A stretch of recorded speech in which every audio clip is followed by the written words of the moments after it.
Hi, this is Robert Clinkybeard and David Anderson with the Commercial Landscapers Podcast. We're going to take 20 minutes of your life to deliver some amazing content from accomplished leaders and business owners and provide you some value that you can take back to your business, your family, and your personal life and transform your life. We hope you really enjoy this. Cheers, everyone. Cool. Well, thank you, Bruce, for joining me this morning. I'm really excited that you could join me on the Commercial Landscapers Podcast. Good morning to you. Good morning. It's my pleasure, my honor. Thank you for having me. No problem. Glad you could be here. So just to kick us off a little bit, tell me a little bit about you and your background and how you got into the green industry. Sure. So I was always an outdoor person, always spent time hiking and backpacking and working in the neighborhood. I did, like most people, mowed lawns growing up, and went and got a degree in landscape horticulture and design from North Carolina State, which I'm a big Wolfpack fan still, and started this business my junior year in college during the summers when I was home in Maryland. Okay. And decided that's where I wanted to go with it, and we've been around for 34 years now. That's excellent. It's been a nice journey. And what do you enjoy most about the green industry? I don't think it's necessarily has specifically to do with the green industry. I love creating landscapes and seeing them come to fruition. What I think I like the most is the relationships I have in the industry, both with my staff. We have great people here, and I enjoy being with them and watching them grow and helping them grow. And I have great friends in the industry, lifelong friends now, going back from very early. And then the special relationships we've developed with a lot of customers are very meaningful to me. So it's really the relationships. That's great. So I'm going to dive into that a little bit deeper. Now, I come across a lot of companies, and they really seem to struggle with either the term that comes up the most is training, but it really is development of their employees, that they really struggle with that part. Now, it seems as though you've built a good relationship with your team. How do you develop? What's your best techniques for developing your team? I think so we have employees going back 20, 22, 25 years in our company. Our average tenure rate's 16 years at this point. I think the most important thing to developing people is to build a relationship with them, a personal relationship, and kind of find out where they want to go and find out what their strengths are and what their concerns are.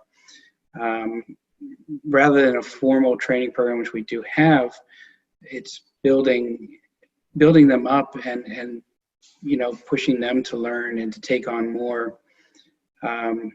It's really great when you see somebody who takes that and steps up and goes way beyond what you ever thought they could, and probably what they thought they could as well. I think it just means a ton, and I know it means a lot to me, and I get just super proud of them. And what more can you ask? Yeah, it's nice when you see somebody that, that's amazing how you've had some employees there for that long, but just seeing somebody that's come in, hate using the word green, but now into a full-fledged type managerial role, who's looking after employees and doing some great things for your company.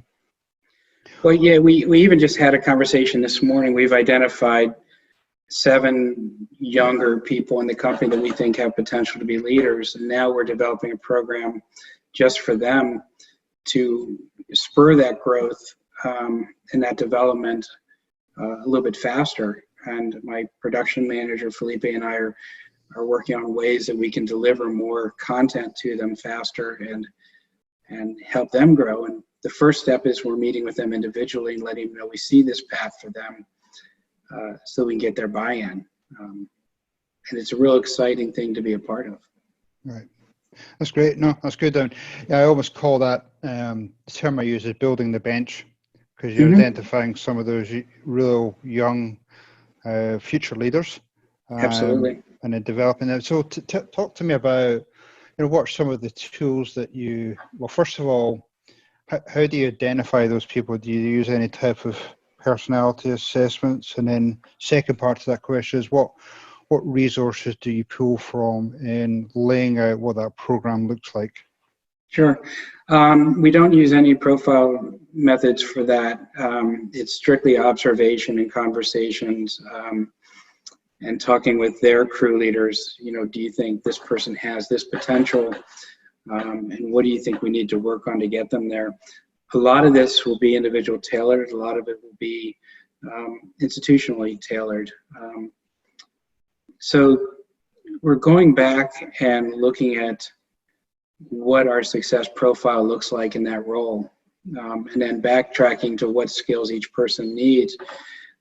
Along the way, it's the opportunity to improve the standard operating procedures for those roles and train against those so that the expectations meet their ability, and it's fully understood by everybody, and we have total buy-in. So it's twofold. It's one, we're developing people, and two, we're improving processes and taking a hard look at them. Some of this will be slow, some of this will be fast. So we've been utilizing, we've been a member of Breakthrough Academy, BTA, out of Canada for about 7 months. And they've taught us how to revamp our SOPs and look at accountabilities and things like that.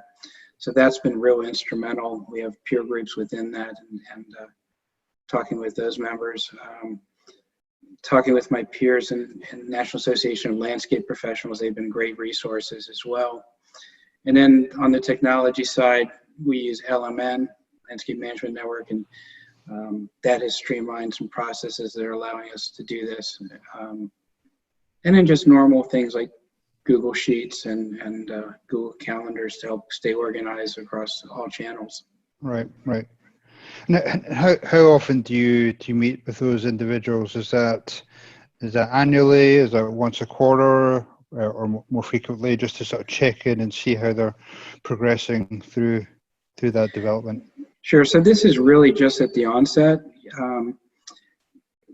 I meet with my direct reports once a week for goal setting reviews, and we talk through things they're facing. I have 4 direct reports.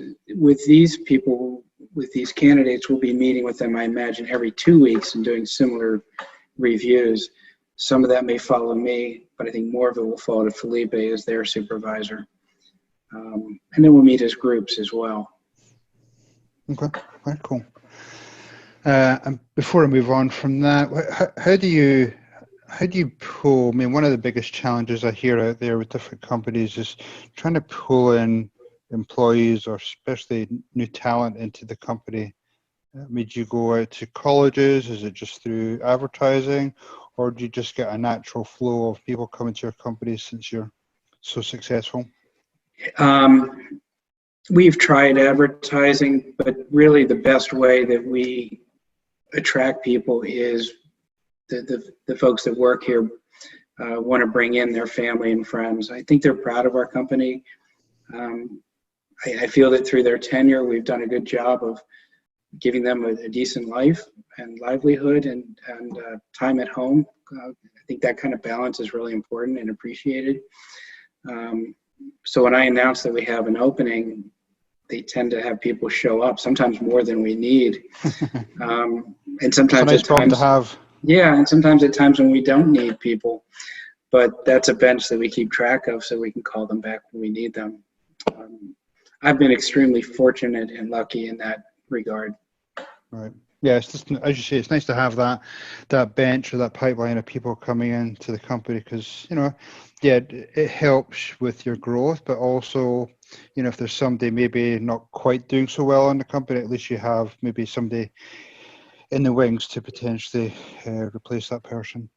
Yeah, I think, I hate to say it this way, but if everyone knows that we can get people, it makes them value our company a little bit more as well. Right. Yeah. Good point. And I suppose it keeps the existing employees on their toes as well. A little bit. I'll admit that. We have a great staff, but we all need to be reminded that we're only as good as our last performance in some cases. That's true. Good point.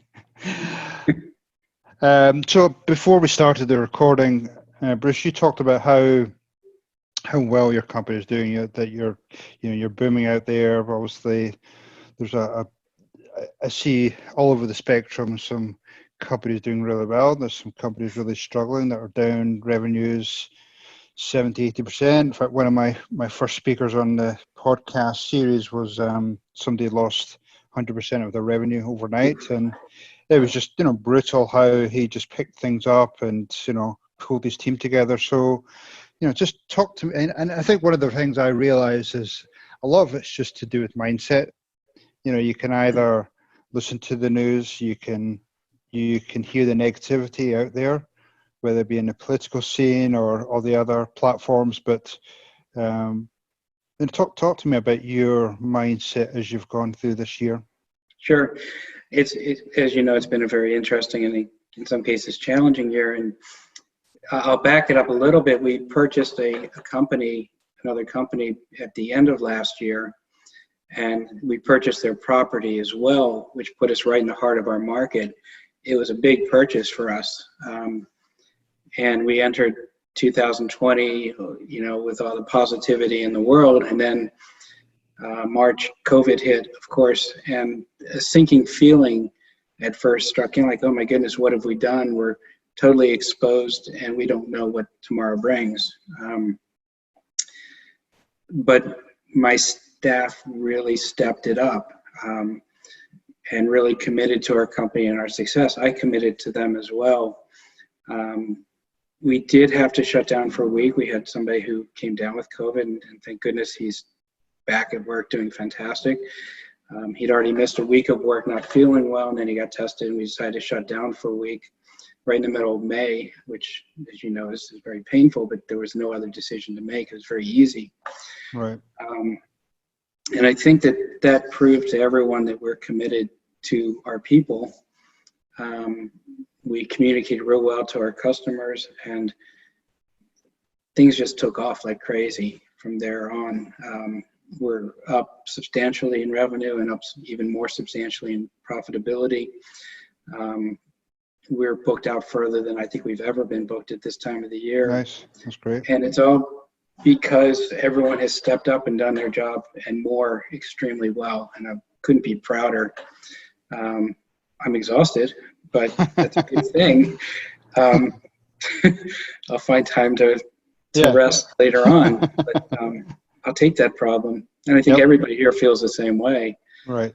But we've connected really well. We talk a lot. We get in a big circle and check in with each other and do a little bit of stretching and things like that to help relieve stress. And we've done a really good job, I feel. I'm very proud of it, of how we've communicated with our customers and prospects. And they've stood by us. They've been wonderful. So that's great.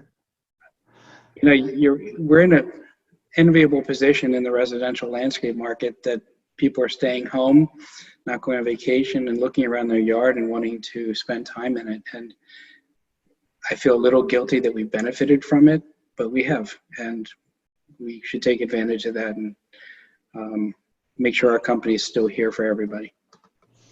Yeah, well, I mean, on that point, it'd be just the fact that your reach between your employees, between their families, between the clients you serve. I mean, you're touching a lot of people out there, and I think one of the key points you made there is just that communication. Mm-hmm. And I suspect that probably your communication has increased over these tough times, just to check in with people. Is that how would you describe your communication methods and activity? Sure. I mean, absolutely. Just taking a moment to talk with somebody as we walk through the yard or as they go from their car in the parking lot to the office. Those conversations are real important. Just saying, how are you doing? How's your family? Are your kids doing school remotely? How are they doing with it?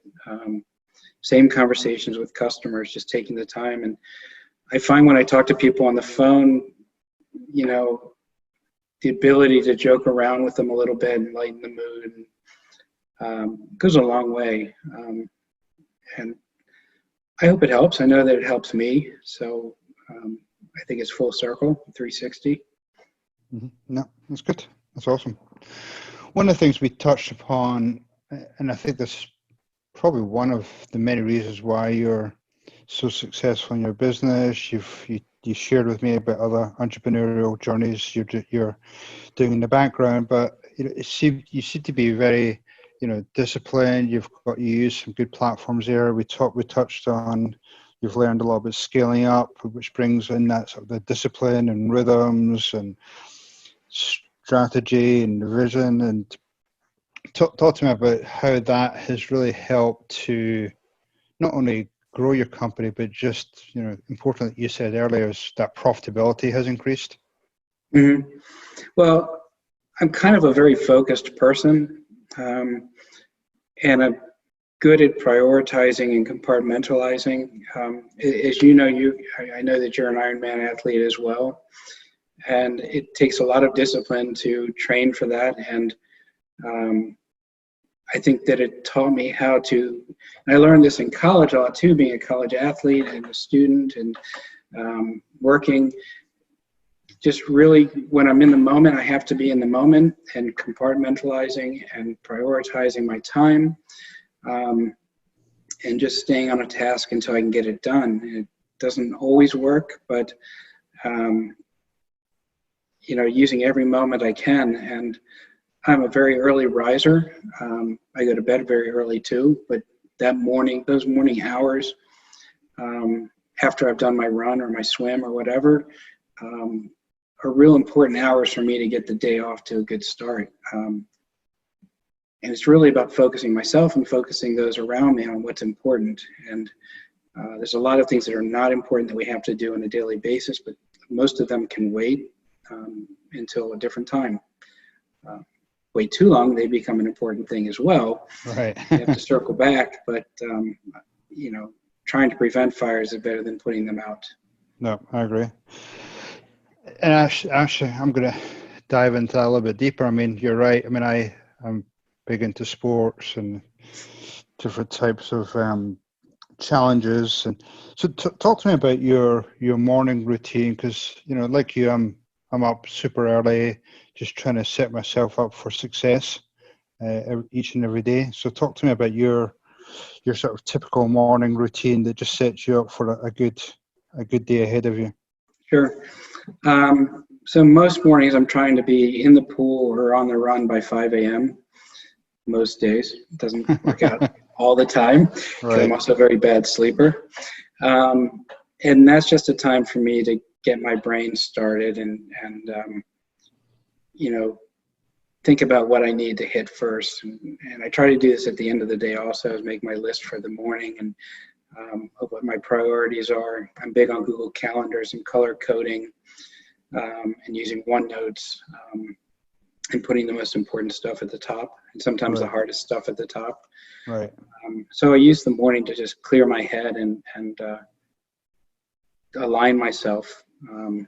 A quick breakfast, and then I try to get in here, about 6:15. Crews don't get here till 7. Then it's my time to greet them and enjoy that time. Felipe gets them out, but I get to enjoy the relationships for a few minutes.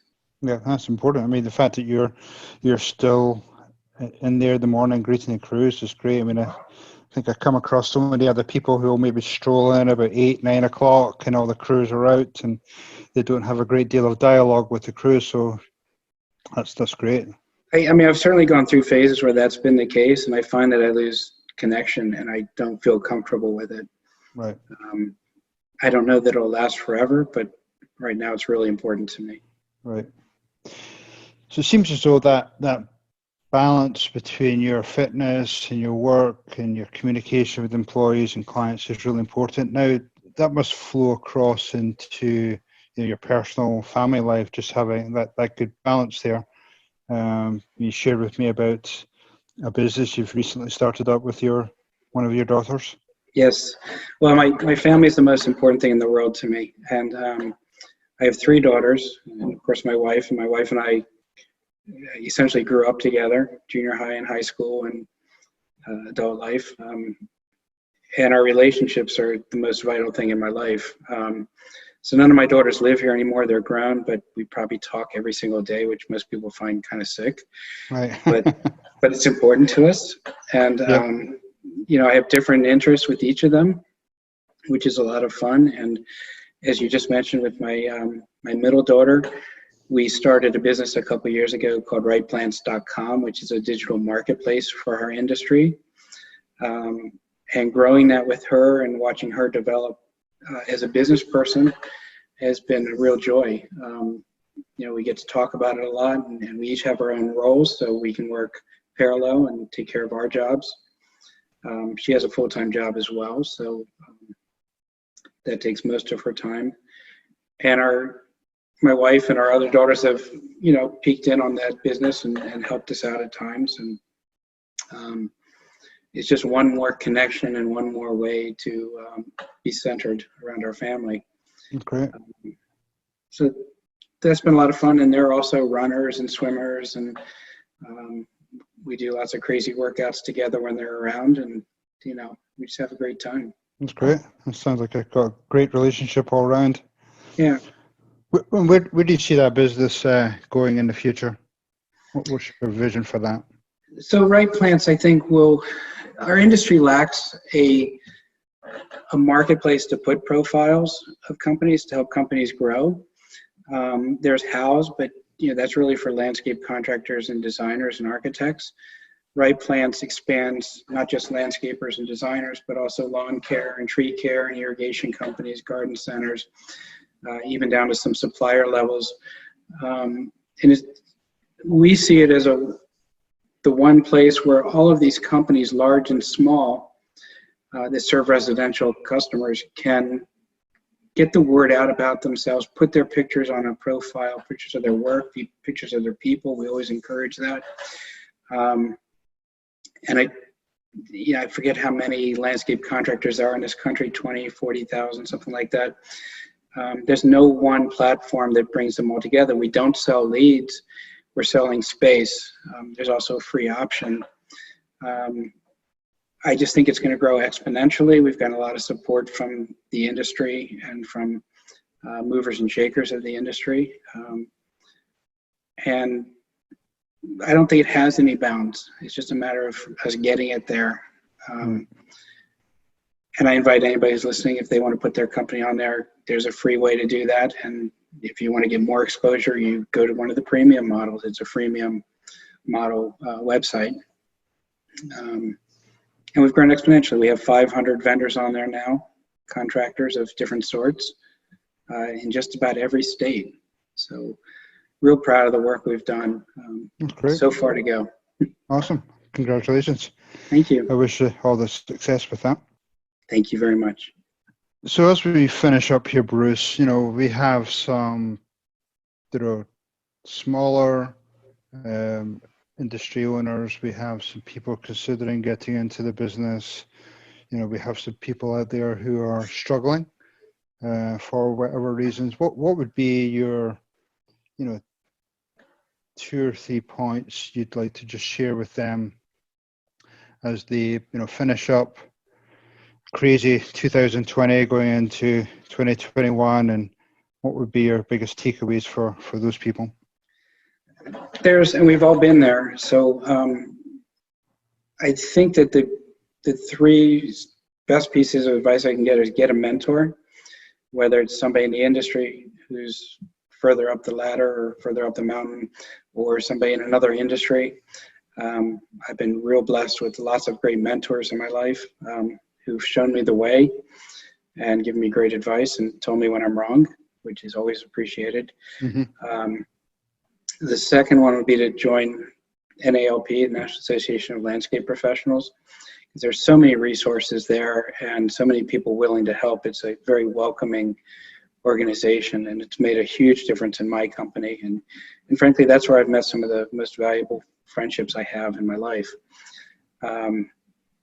And thirdly, start developing those processes and getting them down on paper. I truly believe we need to take it out of our head and put it on paper so somebody else can do it. It's not a matter of who, it's not a matter of what, it's a matter of who. If you can hand off you can free up your time to work on the next issue. Right. Cool. Awesome. Well, thank you, Bruce. If people want to get hold of you, what's the best way to do that? There's two ways: Bruce A at AllentuckLandscaping.com or Bruce A at WrightPlants.com. And Wright Plants is spelled RIGHTPLANTZ.com. Okay. Cool. Either way. Cool. Thank you very much, Bruce. I really appreciate your time today, and I shall look forward to talking to you soon. My pleasure. Thank you for having me. No problem. Hopefully that was pure dead brilliant for you today, and you got some great takeaways for your business or your personal life. This is Robert Clinkybeard along with David Anderson, and we'd love to get you and your friends to join us in our future journey. So please subscribe through our website, commerciallandscapers.com, or through the various podcast channels out there. But anyway, hopefully you have an awesome day. Cheers.